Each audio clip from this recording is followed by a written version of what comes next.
Hello guys! Welcome to Mama Rose Mini Vlog. So for today's video nga, samahan niyo ulit ako sa aking kaganapan ngayong araw. Ngayon nga pala ay Friday at ito nga't kumakain na nga kami ng aming tanghalian. Luto nga pala ako ng adobong paa ng manok at ito nga ang inulam nga namin. Yung mag-asawa ay kumakain nga ng aming tanghalian. Ito namang aming mga anak nga ay naglalaro naman dito sa sala nga namin. Sinusubuan naman namin sila at ito naman habang naglalaro. Ang bunso namin na itulak siya at gusto naman ng panganay ko na itulak na rin yung kapatid niya. Yung natatakot nga yung bunso namin pero kami namang mag-asawa ay nakatingin nga sa kanila habang naman sila ay naglalaro nga dito sa sala habang kami kumakain. Yung nga ng bunso ko na sumakay yung kanyang kuya, gusto niya nga lang ay siya lang at tapos itutulak na lamang siya. Tuwa nga itong bunso namin dahil nga sa 1 taon pa lamang siya pero ang dami na naman kaya ipaliwanag. Nakakatuwa din nga itong panganay ko kasi nga nilalaro niya yung kanyang bunsong kapatid. Ito nga yung kaganapan ngayong araw sa amin. Dito lang kami talaga sa bahay at hindi naman kami palaging lumalabas kaya naman yung mga anak ko dito lang din talaga sa bahay. Sinusundan ko nga itong mga anak ko, tinaantabayanan ko at baka naman talagang bumaliktad kaya naman nandito lamang ako habang nagbibideo. Nakatuwa nga sila kaya naman naisipan ko silang i-video. Pasensyaan nyo na nga yung bunso kong anak kung talagang umiiyak iyan sa nakikita ninyo kasi nga sobrang talagang arte nito. Ayaw niya kasi na yung kuya niya yung magpapaandar at gusto niya nga siya lamang pero gusto nga ng kuya niya samahan siya at itulak. Kasi naman hindi naman kaya ito ng aking bunsong anak kaya naman tinutulungan siya ng kuya niya. Kaya nga sabi namin sa bunso namin, hayaan mo na ang kuya mo. Ay paano nga nakakatuwa din naman tong panganay ko kasi nga marunong na siya maglaro sa kanyang kapatid. Di katulad nga dati lagi niyang inaaway. Pero hanggang ngayon naman inaaway niya pa rin. Pero paminsan-minsan na nga lamang din. Nakikita nyo nga, tinutulak na nga ng kuya niya si Bunso. Ito naman si Bunso natutuwa habang tinutulak nga siya. Pero nakakatakot nga din at baka nga bumagsak kaya naman bantay nga ako habang nagbibideo. Inaalalayan ko nga ito si Bunso at saka si kuya. Ito namang asawa ko ay nag-extra rice pa talaga. Talaga napasarap nga yung kain nito at nabusog talaga ito kasi nga nagkain siya ng kanyang paboritong paanga ng manok. Anong oras na nga din talaga ako nakapagluto nga ng ulam at kami nakakain. Siguro nga mga alauna na kasi nga matigas at frozen pa nga talaga yung paanga ng manok. Aga ko naman talaga inalis ito sa ref pero talaga sobrang lamig talaga at sobrang tigas nga kaya naman inantay pa namin ng ilang oras. Ito namang mga batang ito ay busog naman talaga kaya naman hindi na namin ito masyadong pinapakain at paunti-unti lamang. Kung titignan nyo nga sila ay parang hindi naligo pero naligo na yan at maaga pa. Tsaka ito nga ay malaro talaga kaya naman pinagpapawisan. Kaya nga tahayaan lang din namin ngayon sila mapagod para nga pagdating ng hapon ay makakatulog nga sila kahit mga 2:00 nga.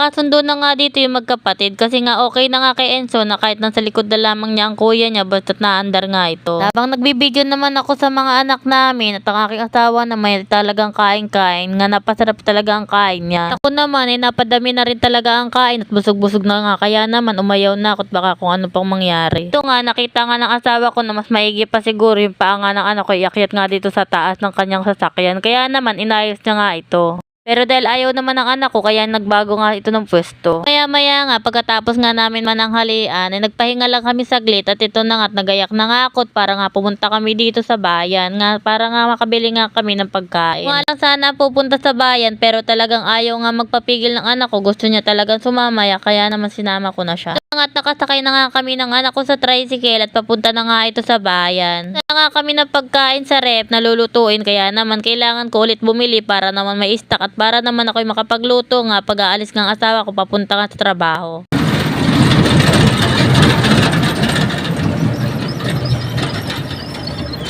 Pa nga kami nakakarating sa palengke at hindi pa rin kami nakakababa ay napagod na tayo nantok na nga tong bata. Natid pa nga si kuya sa ibang lugar kaya naman ngayon pa nga lang kami makakapunta dito sa bayan dito sa palengke. Forward na nga din kami ngay uuwi na nga papunta nga sa Tihirot, nakasakay na nga din kami sa tricycle ng kapitbahay.